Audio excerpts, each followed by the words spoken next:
Hello friends, now we are going to discuss about the objectives of human resource planning. Human resource planning, also known as manpower planning or personnel planning. Now we can list out the objectives of HRP. First objective of HRP is to assess the short-term and long-term requirements of human resources. First, we have to ascertain the present and future human resource requirements through HRP. Short term and long term human resource requirements means short term requirements is the present human resource requirements, and long term HR requirements means the future human resource requirements. Second objective is to initiate action for providing right number of manpower at right time. Through HRP, we can ascertain the how much number of human resources are required for our organization and arranging or supplying the right number of manpower at the right time. This is only possible through an effective HRP. The third objective of HRP is to anticipate the need of training and development. After the recruitment and selection procedure is completed, the next phase is training and development. What is the purpose of giving training? Training is the act of improving the skills, knowledge, abilities and talents of the employee. Development means the overall development of employee, that is his personal and emotional, physical and all other means of developments are possible through human resource management. Then the next objective of HRP is to exercise effective control on recruitment, training, etc. The first function of HRM is HRP. Through HRP, we can ascertain accurately how much human resources are required in our organization and arranging that workforce according to the requirements. Through HRP, we can exercise effective control on recruitment, training, etc. Only the required quantities and qualities are acquired through HRP. Then the next objective of HRP is to make the promotion and transfer policies. Promotion and transfer policies are also determined through HRP. We can give promotion only the deserved persons. Promotion means moving a person from lowest position to highest position according to his seniority or his qualification. These policies are ascertained through HRP. What do you mean by transfer? Transfer means shifting a person from one place to another place. These are also determined through HRP. Then the next objective of HRP is to avoid overstaffing and understaffing. We can ascertain the staffing position through HRP. Overstaffing means excess staffs are maintained in the organization. This causes extra expenses or extra allowances are given by the organization. This is a burden to our organization. Understaffing means we can't meet the requirements of the firm due to shortage of staff. Through correct HRP, we can avoid the overstaffing and understaffing. We can maintain an adequate manner, optimum manner of staffing. Then the next objective is to estimate the human resource cost. What are the human resources cost? Human resources cost are the cost incurred for recruitment, selection, training, development, placement, promotion, etc. These are the costs incurred for human resource cost.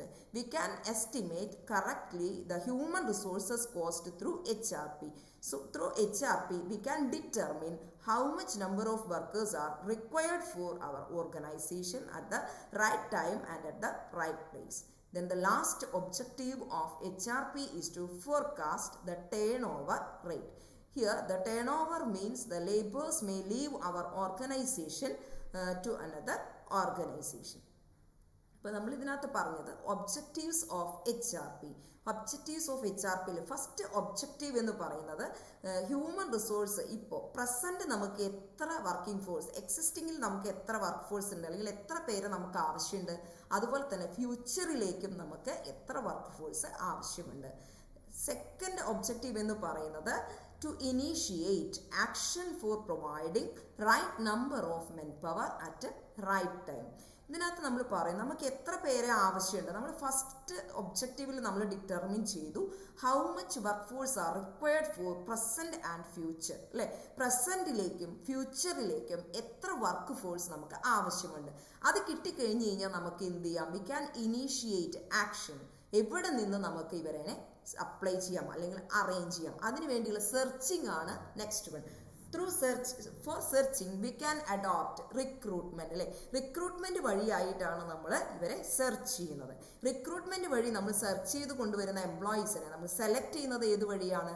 Selection വഴിയാണ്. ഇതൊക്കെ നമ്മൾ മാനേജ്മെന്റിനകത്ത് നമ്മൾ പഠിച്ചിട്ടുണ്ട്. അപ്പോൾ അടുത്തൊരു objective എന്ന് പറയുന്നത് അതാണ്. ദെൻ നെക്സ്റ്റ് ഒബ്ജക്റ്റീവ് ഒരു ഓർഡർലി പ്രോസസ് ആയിട്ടാണ് നമ്മൾ ഈ ഒബ്ജക്റ്റീവ്സിനെ അറേഞ്ച് ചെയ്തിരിക്കുന്നത്. ഇപ്പോൾ നമ്മൾ ആദ്യം റിക്വയർമെന്റ്സ് അസസ് ചെയ്തു എന്ന് പറയുന്നത് എന്ത് തന്നെയാണ്? HRP തന്നെയാണ്. അതിനുശേഷം നമ്മൾ റിക്രൂട്ട്മെന്റ് സെലക്ഷൻ പ്രൊസീജിയർ വരെ സെക്കൻഡ് ഒബ്ജക്റ്റീവിൽ നമ്മൾ എത്തി. തേർഡ് ഒബ്ജക്റ്റീവിൽ അവരെ നമ്മൾ സെലക്ട് ചെയ്ത് കഴിഞ്ഞു, അല്ലേ? അപ്പോൾ നമുക്ക് അവർക്ക് എന്ത് കൊടുക്കണം? the need of training and development arises. അവരിപ്പോൾ ഓൾറെഡി സെലക്റ്റായ ആളുകൾക്ക് നമ്മൾ ട്രെയിനിങ് കൊടുക്കണം അല്ലെങ്കിൽ ഡെവലപ്മെൻറ്റ് കൊടുക്കണം. എങ്ങനെയാണ് ഈ ട്രെയിനിങ് ആൻഡ് ഡെവലപ്മെൻറ്റ് കൊടുക്കുക? ബൈ വേ ഓഫ് എഡ്യൂക്കേഷൻ, അല്ലേ? നമുക്ക് അവർ എഡ്യൂക്കേഷൻ കൊടുക്കുകയാണ് അല്ലെങ്കിൽ പലതരം ട്രെയിനിങ് മെത്തേഡുകൾ നമ്മൾ അഡോപ്റ്റ് ചെയ്യണം. ഓൺ ദ ജോബ് ഉണ്ട്, ഓഫ് ദ ജോബ് ഉണ്ട്, അങ്ങനെ പല പല മെത്തേഡുകൾ വഴി അവർക്ക് നമ്മൾ ട്രെയിനിങ് ആൻഡ് ഡെവലപ്മെൻറ്റ് കൊടുക്കുകയാണ്. ഇത് അവരുടെ പേഴ്സണൽ ആയിട്ടുള്ള ഒരു ഡെവലപ്മെൻറ്റ് കൂടി ഇതിലൂടെ നമുക്ക് പോസിബിൾ ആണ്. വർക്ക് ഡെവലപ്മെൻറ്റ് മാത്രമല്ല, അല്ലെങ്കിൽ ഒരു എംപ്ലോയി ഡെവലപ്മെൻറ്റ് എന്ന് ഉദ്ദേശിക്കുന്നത് overall development of N employee ആണ്. അയാളുടെ സ്കിൽസും നോളജും അതുപോലെ തന്നെ അയാളുടെ പേഴ്സണാലിറ്റി കൂടി ഇമ്പ്രൂവ് ചെയ്യുന്ന രീതിയിലാണ് നമ്മളിവിടെ ട്രെയിനിങ് ആൻഡ് ഡെവലപ്മെൻറ്റ് കൊടുക്കുക. Then the fourth one two exercise effective control on recruitment and training, അല്ലെ? അപ്പോൾ നമുക്കറിയാം HRPനെ ബേസ് ചെയ്തിട്ടാണ് all other functions of human resources R existing, അല്ലെ? ഇപ്പൊ ഈ HRP ഫസ്റ്റ് ഫേസ്, ആ HRP കറക്റ്റ് ആണെങ്കിൽ മാത്രമാണ് ബാക്കി എല്ലാ പ്രോസസ്സും കറക്റ്റ് ആവുള്ളൂ. പ്ലാനിങ് എന്ന് പറയുന്നത് തെറ്റിക്കഴിഞ്ഞ് കഴിഞ്ഞാൽ പിന്നെ നമുക്ക് വി കാൺ ഏൺ എനിത്തിങ്, അല്ലെ? അപ്പോൾ അതുകൊണ്ട് തന്നെ ഈ HRPയുടെ സക്സസ് ആണ് ബാക്കി റിക്രൂട്ട്മെന്റ്, സെലക്ഷൻ, ട്രെയിനിങ് എല്ലാത്തിനെയും ബേസ് ചെയ്തിരിക്കുന്നത്. Then the next one to make the promotion and transfer policies. Recruitment കഴിഞ്ഞു, സെലക്ഷൻ കഴിഞ്ഞു, ട്രെയിനിങ് കഴിഞ്ഞു, ഡെവലപ്മെന്റ് കഴിഞ്ഞു. Then the next is promotion and transfer. These are provided according to the skills, അല്ലെ? അവരുടെ skills അല്ലെങ്കിൽ അവരുടെ seniority ബേസിലാണ് നമ്മൾ ഈ പ്രൊമോഷനൊക്കെ നമ്മൾ അവർക്ക് കൊടുക്കുക. Promotion is A part of positive incentive, positive motivation, but transfer may be positive or negative, അല്ലെ? നമ്മളൊരു പ്ലേസിൽ നിന്ന് മറ്റൊരു പ്ലേസിലേക്ക് മാറ്റുന്നതാണ് ട്രാൻസ്ഫർ. അത് എംപ്ലോയിയുടെ ആ ഒരു ഇഷ്ടം പോലെയാണ്, അല്ലെ? ട്രാൻസ്ഫർ ഒരു സ്ഥലത്ത് നിന്ന് മാറുമ്പോൾ ചിലപ്പോൾ അത് അയാൾക്ക് നെഗറ്റീവ് ആയിരിക്കാം, ചിലപ്പോൾ അത് പോസിറ്റീവ് ആയിരിക്കാം. Then the next one to avoid overstaffing and understaffing. എപ്പോഴും സ്റ്റാഫ് എന്ന് പറയുന്നത് ഒരു ഒപ്റ്റിമം മാനർ. നമുക്ക് ഓവർ സ്റ്റാഫിംഗ് ആണെങ്കിൽ അവർക്കിടയിലുള്ള കോൺഫ്ലിക്ട്സുകൾ, അല്ലെ? അവർക്കിടയിലുള്ള ആ ഒരു സംഘർഷങ്ങളൊക്കെ കൂടെയുള്ളൂ. മാത്രമല്ല ഓർഗനൈസേഷനെ സംബന്ധിച്ചിടത്തോളം അവരെ മെയിൻറ്റെയിൻ ചെയ്യുക എന്ന് പറയുമ്പോൾ വളരെ ബുദ്ധിമുട്ടാണ്. അങ്ങനെ വരുമ്പോഴാണ് നമുക്കറിയാം ലേ ഓഫ്, റിട്രഞ്ച്മെന്റ്, ഇതൊക്കെ നമ്മൾ മുൻപ് പറഞ്ഞിട്ടുണ്ട്. ലേ ഓഫ് എന്ന് പറഞ്ഞാൽ കുറച്ച് കാലത്തേക്കൊക്കെ നമുക്ക് ഓർഗനൈസേഷൻ പൂട്ടിയിടേണ്ടതായിട്ട് വരും. ഓവർ സ്റ്റാഫിങ്, നമുക്ക് അവർക്ക് സാലറി, വേജ് അതൊന്നും കൊടുക്കാൻ പറ്റാത്തൊരവസ്ഥ, അതാണ് ഓവർ സ്റ്റാഫിങ്. അതുപോലെ തന്നെ നമ്മൾ ഇവരെ പിരിച്ചുവിടുന്ന ഒരു അവസ്ഥയൊക്കെ നമുക്ക് വേണ്ടി വരും. ഇനി അണ്ടർ സ്റ്റാഫിംഗ് ആണെങ്കിലോ we can't meet our production requirements. നമ്മുടെ പ്രൊഡക്ഷൻ അല്ലെങ്കിൽ നമ്മുടെ വർക്കുകളൊക്കെ നടക്കാത്തൊരവസ്ഥയാണ് under staffing due to shortage of work force. ഇപ്പം ഇത് രണ്ടും പാടില്ല. ഇപ്പം എങ്ങനെയായിരിക്കണം workers should be at an optimum manner. Then the next one to estimate the human resource cost. ഈ ഹ്യൂമൻ റിസോഴ്സ് പ്ലാനിങ് കണ്ടക്ട് ചെയ്യാന്ന് പറഞ്ഞാൽ only large organisations can afford the cost of human resource cost, അല്ലേ? കാരണം എന്ന് വെച്ചാൽ വലിയ വലിയ ഓർഗനൈസേഷനുകളിലാണ്, നിങ്ങൾക്ക് നോക്കിക്കഴിഞ്ഞാൽ തന്നെ അറിയാൻ പറ്റും. കാരണം വലിയ ഫേമുകളിലാണ് അല്ലെങ്കിൽ വലിയ ഓർഗനൈസേഷനിലാണ്, ഒരു എസ്റ്റാബ്ലിഷ്മെന്റിൽ മാത്രമാണ് എന്ത് നടക്കുള്ളൂ, ഈ HRP, റിക്രൂട്ട്മെന്റ്, സെലക്ഷൻ. നിങ്ങളൊരു ചെറിയ ഫാമിലിക്ക് നോക്കുകയാണെങ്കിൽ നമുക്ക് അറിയാൻ സാധിക്കും അങ്ങനെയുള്ള പ്രൊസീജിയർ ഒന്നും അവിടെ ഉണ്ടാവില്ല. അപ്പോൾ ഈ പ്രൊസീജിയറിന് തന്നെ ഒരുപാട്, പ്രത്യേകിച്ചും നമ്മൾ ഇന്റർവ്യൂ അതുപോലെ തന്നെ ടെസ്റ്റുകളൊക്കെ കണ്ടക്ട് ചെയ്യണമെങ്കിൽ ഒരുപാട് ടൈം, മണി, എനർജി എല്ലാം ഇതിനാവശ്യമാണ്. അപ്പോൾ അതൊക്കെ എസ്റ്റിമേറ്റ് ചെയ്യാനായിട്ട് HRP വഴി നമുക്ക് സാധിക്കും. Then the last objective is to forecast the turnover rate. Turnover rate എന്ന് പറഞ്ഞു കഴിഞ്ഞാൽ വർക്ക് ഫോഴ്സിൽ വരുന്ന മാറ്റങ്ങളാണ് ടേൺ റേറ്റ്. ഇവിടെ നമ്മൾ ഈ ഹ്യൂമൻ റിസോഴ്സ് മാനേജ്മെൻറ്റിൽ ടേൺ ഓവർ എന്ന് പറഞ്ഞു കഴിഞ്ഞാൽ സെയിൽസ് അല്ല, ഫിനാൻസ് ഇതിൽ നമ്മൾ സെയിൽസ് എന്നാണ് പറയുക. Turn over means sales. But in human resource management, turnover means the change in the workforce due to retirement, death, resignation, etc. അപ്പം ഇങ്ങനെയുള്ള പല കാരണങ്ങൾ കൊണ്ട് വർക്ക് ഫോഴ്സിൽ വരുന്ന ഒരു മാറ്റങ്ങളെയാണ് നമ്മൾ ടേൺ ഓവർ റേറ്റ് എന്ന് പറയാം. അപ്പോൾ ഈ ടേൺ ഓവർ റേറ്റ് ഓരോ വർഷത്തെയും അസസ് ചെയ്യാനും പ്രെഡിക്റ്റ് ചെയ്യാനും നമുക്ക് HRP വഴി സാധിക്കും. Okay, thank you.